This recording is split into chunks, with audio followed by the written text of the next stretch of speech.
Alexandra, you did a rather interesting piece in the Specky, and I wanted to just unpack it a little because it seems that around the world, governments are now they've told us COVID is like a war, but essentially they've decided to treat it as a war on large numbers of their own citizens. We've seen that in the reaction of the Canadian political class to those truckers.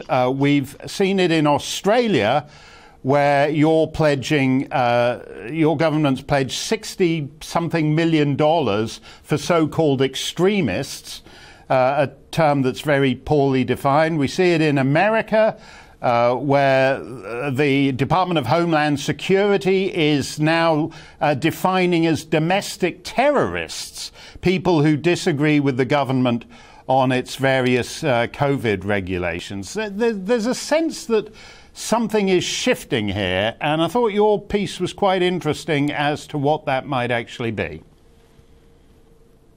Well, there are two things that are happening. You're quite right. We have the war economy being invoked so that our state premiers and prime minister can use the threat of emergency to justify any sort of laws they want and the complete takeover of our economy.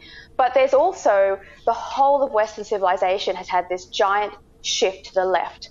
And that has happened over the last probably 10 to 15 years as Marxism has crept into our schools and our kids have started to be indoctrinated into collective thinking.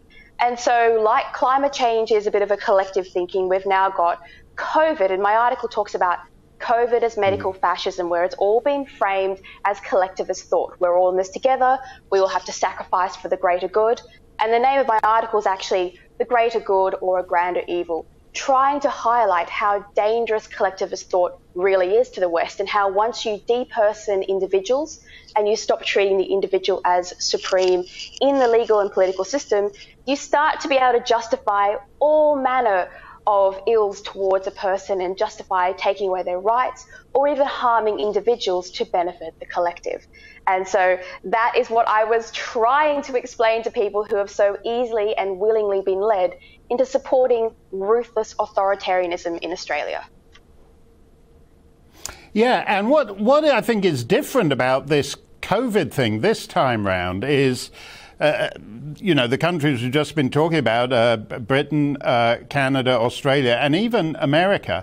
I mean, these are common law countries, and generally speaking, the great thing about common law was it didn't take a view on the collective. What mattered were individuals who were equal under the law, and we now have accepted all over the place in all kinds of matters that what matters is the collective opinion, as you said, and individuals who dissent from that, even if they're quite numerous, such as these Canadian truckers, are somehow inferior citizens.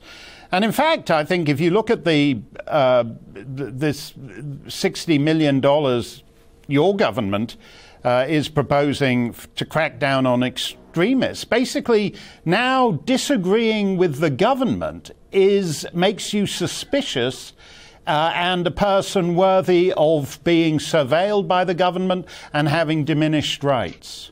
That's gone quite... Yes, that's just in 2 years of this thing. Yes, I saw a quote that came through yesterday, which was, I think it was from Canada, that the freedom protesters had weaponized freedom.